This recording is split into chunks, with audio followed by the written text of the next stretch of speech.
வணக்கம். அன்பார்ந்த குரு ஜோதிடம் நேயர்களுக்கு உங்கள் ஜோதிடர் ஜேஎம்எஸ் சந்திரமௌலியின் பதிவு. இந்த பதிவில் கேது கிரகம் சாரமாற்றம் அடைவதை பற்றி பார்க்குறோம். கன்னிராசியில் இருக்கக்கூடிய கேது அஸ்தம் என்று சொல்லக்கூடிய சந்திரனுடைய நட்சத்திரத்திலிருந்து உத்தர நட்சத்திரத்துக்கு, அதாவது சூரியனுடைய நட்சத்திரத்துக்கு மாறுவதற்கான 12 லக்னங்களுக்கான பலன்களை பார்க்க இருக்கோம். இந்த கேது சூரியனுடைய நட்சத்திரத்தில் ரொம்ப நாள் பயணித்து 2025 ஜூலை வரைக்கும் பயணிக்க இருக்கார் சூரியனுடைய நட்சத்திரத்தில். பட் ராகு கேது பயிற்சி அப்படிங்கிறது இப்போ நமக்கு அதுக்கு முன்னாலேயே நடக்கும். நாம் இந்த பதிவில் 1 மாதத்துக்கான பலனை ஜனவரி 1 வரைக்கும் உத்தர 4ஆம் பாகத்தில் இருக்கிறத மட்டும் நம்ம பார்க்கப்போம். இந்த பதிவில் சிம்ம லக்ன அன்பர்களுக்கு கேதுவினுடைய சாரமாற்றம், அதாவது சந்திரன் நட்சத்திரத்திலிருந்து சூரியன் நட்சத்திரத்துக்கு மாறினார். சூரியனுடைய கால் அப்படிங்கிறது சிம்ம லக்னத்துக்கு லக்னாதிபதி. நம்முடைய லக்னாதிபதியினுடைய சாரத்தில் கேது பயணிக்கும்போது நம்ம லக்னத்துக்கு அது ஒரு இம்பேக்டை கொடுக்கும். அது எந்த மாதிரி இம்பேக்டு, சாதகமா பாதகமா அப்படிங்கிறத நம்ம பார்க்க போகிறோம். இப்போ ராகு கேது சனி இதெல்லாம் ஜென்ரலாக பாவ கிரகங்கள். அதை நாம் நினச்சி அதனால் நமக்கு ஏதாவது ப்ராப்ளம் வந்துடுமோன்னு பார்க்குறது தான் நம்ம ரெகுலராக ஜோதிடம் பார்க்குற மெத்தடாக இருக்குது. ஆனால் எந்த பாவ கிரகமும் எந்த சுப கிரகமும் எல்லாருக்குமே ஒரே மாதிரி செய்கிறதில்ல. அதை நம்ம புரிஞ்சுக்கணும். பாவம் தாங்க ஜோதிடத்தில் முக்கியம். அதாவது ஒரு கிரகம் முக்கியம் கிடையாது. அந்த பாவத்துக்கு இயக்கக்கூடிய அதிகாரம் வந்துட்டால் அந்த பாவமாகவே மாறி கிரகம் செயல்படும் போது அதில் போய் நாம் கெட்டதுன்னு எடுக்க வேண்டிய அவசியமே இல்லை. அப்படி இருக்கும்போது நம்ம லக்னத்தில் தான் கேதுனுடைய நட்சத்திரம் இருக்குது. அதை நம்ம நல்லா புரிஞ்சுக்கணும். நம்ம லக்னத்துக்கு 5ஆம் இடமான பூர்வ புண்ணிய ஸ்தானத்தில் தனுசில் தான் கேதுவனுடைய மூல நட்சத்திரம் இருக்குது. நம்ம லக்னத்துக்கு பாக்கியஸ்தானமான 9ஆம் இடமான மேஷராசியில் தான் அஸ்வினி நட்சத்திரம் கேதுவாக இருக்குது. அப்போ இந்த நட்சத்திரங்களை எல்லாம் நாம் கிரகங்களாக பார்க்குறதுக்கு பழகிக்கணும். அப்போ நம்மளுடைய சுயபலம், நம்மளுடைய ஆர்வம், நம்மளுடைய தனித்திறமைகள், சந்தோஷம், கலை வெளிப்பாடுகள், அதே போல் நமக்கு குழந்தை பிறப்பு, தந்தை வர்க்கம், பூர்வீகம், குலதெய்வம், வெளிநாட்டு தொடர்பு, மேல் படிப்பு, ஒரு அட்மினிஸ்ட்ரேஷன் பண்ணுறது. அதாவது இப்போ ஒரு மார்க்கெட்டிங் பண்ணுறோம்னா அவங்களுக்கு அந்த நிர்வாக திறமை இருக்கணும் இல்லையா? அந்த மார்க்கெட்டிங் கெப்பாசிட்டி, சொல்லி கொடுக்குற யுக்தி, அனுபவம் இத்தனையும் வச்சிருக்கிறது தான் நமக்கு கேது. அப்படிப்பட்ட கேது நம்ம லக்னாதிபதி சாரத்திலேயே வரும் பொழுது அப்போ நமக்கு ஒரு பலம் கிடைக்குது. ஸ்பிரிச்சுவலாக நம்ம டெவலப் ஆகிறோம். ஏன்னா கேது ஞானகாரகன், ஆன்மீககாரகன், தத்துவ விசாரம் பண்ணுறவன், அட்டாச்மெண்ட் பாலிசி, ஓவராக பேராசை இதையெல்லாம் அழிக்கக்கூடியவன், தத்துவவாதி. அப்போ எல்லாத்துலேயுமே சிஸ்டமேட்டிக்காக நமக்கு நம்மளை சுருக்கிக்கிட்டு, ஆனால் ஒரு தியானம் பண்ணால் என்ன பலம் கிடைக்குமோ அந்த வில் பவரை கொடுக்குறவன் தான் கேது. அப்போ கேது என்பவர் அடக்கி வாசிப்பவர்னு பேர். எல்லாத்தையும் அடக்கிக்கிறது, சுருக்கிக்கிறது. அப்போ நாம் உள்முகமாக நம்ம மனசை திருப்பணும். உள்முகமாக நம்ம ஆய்வு பண்ணணும்.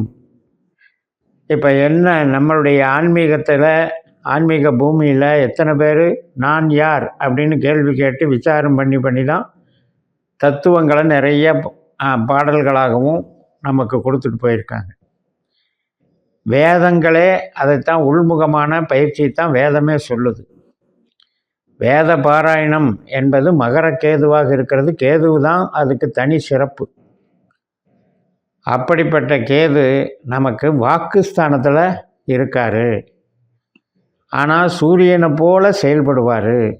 அப்போ நம்ம ஜனன ஜாதகத்தில் சூரியன் ப்ளஸ் கேது இந்த 2 கிரகமும் நல்ல பொசிஷனில் இருந்தால், நல்ல ஆதிபத்தியம், நல்ல நட்சத்திர சாரம், நல்ல பாவ தொடர்பு, இதை 2 கிரகமும் வாங்கி இருந்தால் இது வந்து நம்மளை நல்லபடியாக நம்மளுடைய காரியங்களை நடத்தி, நம்மளுடைய சிந்தனையை செதுக்கி, நமக்கு நல்ல உத்வேகம் கொடுத்து, நல்ல வழியில் பயணிக்க வச்சு, ஒரு மன திருப்தியான ஒரு வாழ்க்கையை வாழ வைக்கும், மன திருப்தியான வார்த்தைகளை பேச வைக்கும், ஆன்மீகம் சார்ந்த நம்பிக்கை சார்ந்த விஷயங்களை நம்ம வந்து கையில் எடுத்து செயல்படுவோம். அப்படிப்பட்ட அமைப்பு தான் இந்த கேது. இந்த கேது வந்து 2025 வரைக்குமே இருக்குது. அப்போ இந்த கேது வந்து நமக்கு ஒரு சார ரீதியாக பார்க்கும்போது, நம்ம பாஸ்கர அஸ்ட்ராலஜி சிஸ்டத்தில் ஒரு கிரகம் நிற்கிற நட்சத்திரம், அதனுடைய உபநட்சத்திரம், இந்த 3ஐயும் கணக்கில் எடுத்து தான் பலன் கொடுக்கு அப்படின்னு விதி. அந்த வகையில் இப்போ ஜனவரி 1ஆம் தேதி வரைக்கும், டிசம்பர் 2ஆம் தேதியிலிருந்து 29 நாட்கள், இந்த 29 நாட்கள் மட்டும் நம்ம பலனை பார்ப்போம். அதுக்கப்புறம் இந்த கேதுவை வச்சு அடுத்தடுத்த பதிவுகள் போடுறேன். ஏன்னா ஒரே ஒரு கிரகம் வந்து ஒரே பலனை கொடுக்குறதா இருந்தால் நம்ம ஒரு வருஷத்துக்கு பலன் சொல்லலாம். ஆனால் இந்த உபநட்சத்திரம்ங்கிறது 1 மாதம், 2 மாதம், 3 மாதம் மாறிக்கிட்டே இருக்கும்.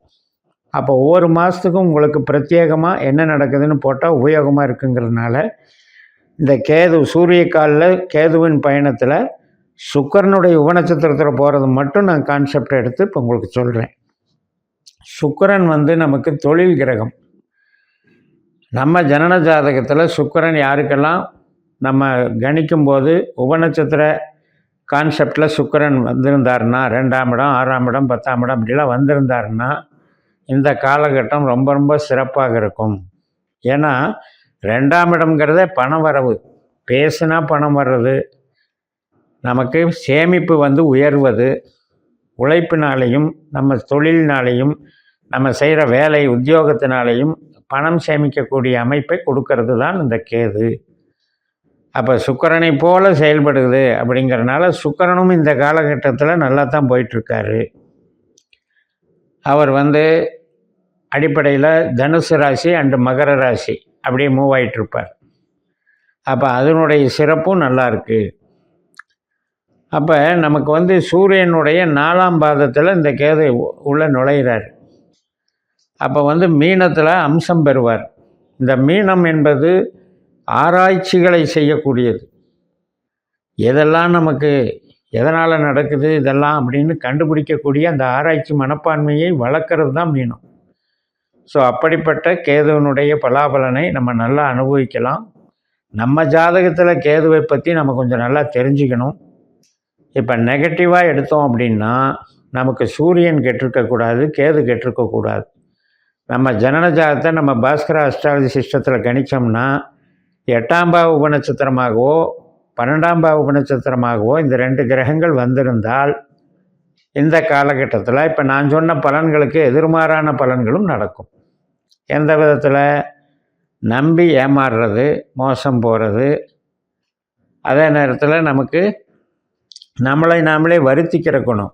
நமக்கு யாருமே சப்போர்ட் பண்ணல, நம்மளை வந்து டீக்ரேட் பண்ணிகிட்டே இருக்காங்க, நம்மளை கேவலப்படுத்திகிட்டே இருக்காங்கன்னு நினச்சி தன்னைத்தானே தாழ்த்திக்கிறது, அந்த சிம்ம லக்னத்துக்கு உண்டான கம்பீரத்தை இழந்துடுறது, அதே நேரத்தில் கீழ்த்தரமான நபர்கள் நமக்கு வந்து துர்போதனைகள் செய்கிறது.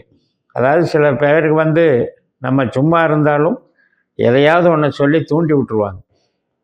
அந்த மாதிரி தூண்டி விட்டு தகாத செயல்பாடுகளில் நம்மளை சேர்த்துக்கிறது, அந்த மாதிரி போய் சிக்கலை உருவாக்குறதும் இந்த கெட்ட கேதுவாக இருந்தால் நமக்கு செய்யுங்கிறத ஞாபகத்தில் வச்சுக்கிட்டு தொடர்ந்து இந்த கேதுவனுடைய பதிவுகளை நம்ம மாதம் மாதம் அந்த உபநட்சத்திர கான்செப்ட் படி நான் உங்களுக்கு என்னென்ன பண்ணுன்னு சொல்கிறேன்.